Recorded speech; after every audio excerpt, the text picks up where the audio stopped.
Danny Flexen here for Seconds Out. Delighted to be joined by former British bantamweight champion Kash Farooq. Kash, how you doing? Yeah, I'm good, mate. Have you been alright? I'm very good. I see you've spent this long time out growing some facial hair. It makes you look a lot more mature Yeah, than we're used to seeing you. yeah, yeah. I was actually meant to shave over the weekend, but I got told last week a few things have been changed. You know what I mean? So I'm gonna let it grow out. So until fight week. So I've still got a few more weeks. Oh, so your fight's moved back now, has it? Yeah, just what do you call that? Obviously, things. We got told on Thursday. Things have been changed. You know what I mean? Because I don't know the reason behind it. My man just told me things have changed. But I'm hoping to announce it this week. And when I'm out again. So yeah. It must But be it's not too far away, to be honest. It's not so far away.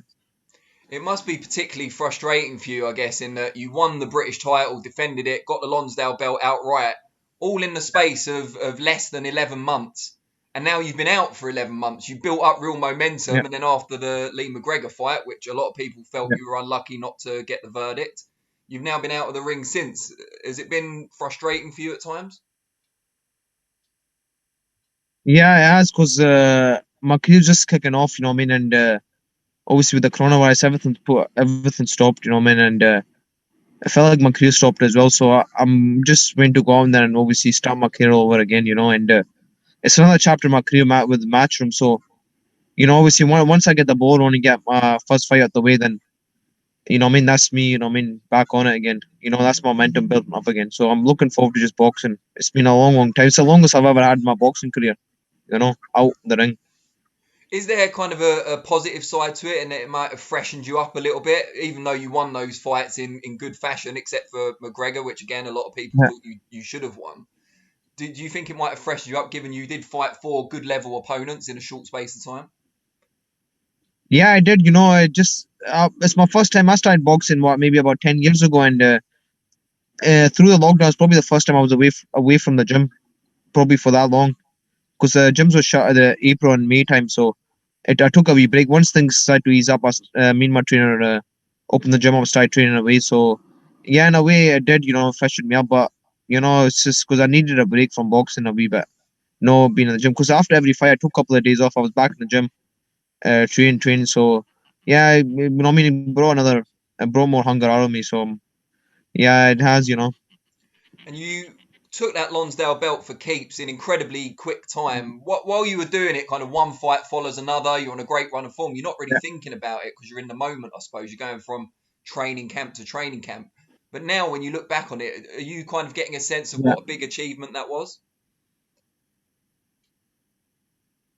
yeah. I think I'll only find out once I retire. Obviously, when I right at the moment, I'm always thinking about what's next. I mean, after obviously I take it for a time, but I'm always thinking, or in my fight, that fight's there. I win it, then I'll look into another thing, and that's the way I see my career at the moment. So I don't really, I've not really stopped and thought about it. But I think once I obviously retire and look back on my career, I can say maybe it was a good big achievement. So yeah. And the Lee McGregor fight, I have to ask you, have you watched it back many times since? Is it something that still plays on your mind? Not really, to be honest. It is what it is. It's been over a year now. I know it's been a while, so it is what it is. I mean, I've got my own career to, what do you call that? I mean, just go on my own path, and he's goes on. But if we collide again, I mean, if we do collide again, it can happen again. But at the moment, I'm just looking at my next fight. That's my main focus. So and when as long as I keep winning, he keeps winning, things can happen again. But at the moment, I'm not really focused on it. At any point when you were waiting for that verdict to be announced, did you think there was a chance they would have given it to him? Did you feel it was a close fight? No, I thought I won the fight. Of course, I mean, I did definitely thought I won the fight. I thought, I mean, everything. I pushed the fight. I mean, obviously, the last two rounds, my eye was bleeding. I couldn't really see too much, but apart from that, I did definitely thought I won the fight.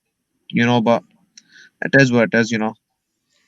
And now, as you said, you're rebuilding. You're going to make your debut for Matchroom very soon. Just tell us how that came about, signing with Eddie Hearn and with Matchroom and getting on board. I think it was maybe after a week or two after the fight. I think Eddie was. I think he contacted my manager. He was saying that he was interested in signing me, and that was it. And you always see because at that time I never had no promoter backing me at that time, and I thought I was gonna go back to small hole shows because I never had a title with me. I never had really, and I thought that was it. So when Eddie Hearn came, what do you call that? Came and said, "Oh, he was looking to sign me." I was really, I was really excited and happy, and and that was it. We went down after maybe a couple of weeks down, had a meeting with Eddie, and that was it. He gave us a plan, and I was actually meant to have 3 fights this year. That was the plan, have 3 fights, and obviously work and see where hopefully get big fights in Glasgow. But at the moment in time, that's not. It doesn't look that's gonna happen for a while. You know what I mean? What's the longer term goal? Because you've already got a Lonsdale Belt outright, which a lot of people older than you haven't got and would like to have. Do Yeah, you go back to that level to rebuild, or is your mind on fringe world level and building up world rankings now? I think for me, I leave the fights to my trainer, my manager. I've never really decided what. See if they tell me we can go back to British South, that's the way I go. That's the way I go. But what would they say? I go with it, and that's the way I've always been. I've always wanted to box whatever they put from me. And that's simple as that. I want to ask you a little bit about your background as well. You came to Yeah. Scotland when you were 6 years old, I believe. Is that right? Yeah, six. Yeah, that was. I came here 2002. I think we came to London. We stayed there for a month or so. Then we came off to Glasgow. And what Then was we've been the? here. Sorry, go ahead. Sorry. No, sorry, I cut you Yeah. off. You go. Yeah. Sorry. Then we came to Glasgow, and we've been here since. And what was the reason for your family coming here from Pakistan originally? Was it for work, or was it just was their No, just a family better life. here? My mom. Sorry, my mom just wanted a better life for just for the boys. You know what I mean? That was it. And I because you couldn't have done this back home, boxed or nothing like that. And that was it. That's the reason people came here. She just wanted a better life for us, and that was it. I And can't remember too much. I can remember obviously. I can remember wee bits and bobs back home, but I've spent most of my life. I've went back a few times, and I'm hoping. I was meant to actually go back this summer, but I couldn't go back obviously with restrictions and that. And but obviously with the boxing, I thought I would maybe would have had a fight, then maybe went back for a visit, but doesn't look like it's gonna happen for a while. how aware is the public at large in Pakistan of what you've achieved in the UK in boxing?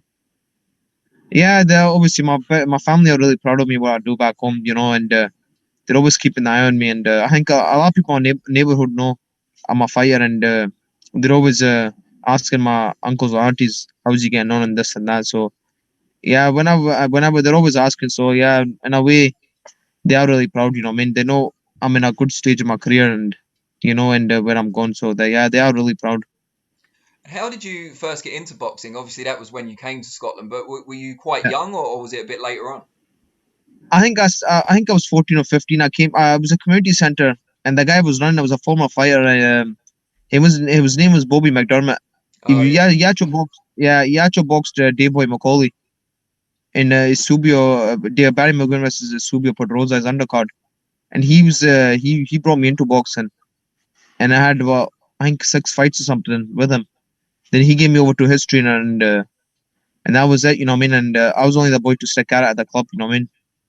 And I never looked back since. You know what I mean? I literally I know that was gonna be my career. But he used to tell me just what I mean, stick at it. Don't do this, don't do that. And listen to him. I always listen to him. So and but that he got me into boxing. Bobby McDermott. He was my first trainer, and yeah. And you're with the St Andrew Sporting Club team now. How that relationship and what have they done for you thus far? Yeah, well, Ian Wilson manages me, and he's been great. He's looked right after me with everything. It's no, he's done everything well. I always say at this stage of my career, I'm here because of them. You know what I mean? And obviously my sponsors and that as well. So, and obviously my trainers. So I can't thank them enough. You're more than welcome to give a shout out to those sponsors if you'd like to use the Yeah, platform. I can't obviously through the pandemic. I obviously Port Security, they're helping me financial wise. Obviously, as I can't do nothing without with them. That's the reason I'm actually here. That's the reason I'm a full time athlete because of them Port Security. And I know Klopp helping my cars. Me traveling about everything. That's the reason I can go down sparring and obviously my gym pro life. strength conditioning, big licks, my ice cream, my sweet science, they help me with my clothing. So, I gotta thank all of them. Without them, none of this could happen. So yeah, I'm really, really grateful. And while we're in a self-promoting mood, tell us your Yeah. main social media handles so people know how to find you. I think it's Kash Farooq. I think it's Kash Farooq Matwer. Yeah, I think that's my name, and I think my Instagram's Kash Farooq as well. I forgot my username. I think it's Kash Farooq, just Kash, and I Search think the Kash Facebook. Farooq. I just put Kash Farooq. You'll see a picture of me. I think there's two guys, but you'll know who I am. Have you got the Uh, beard in the new picture?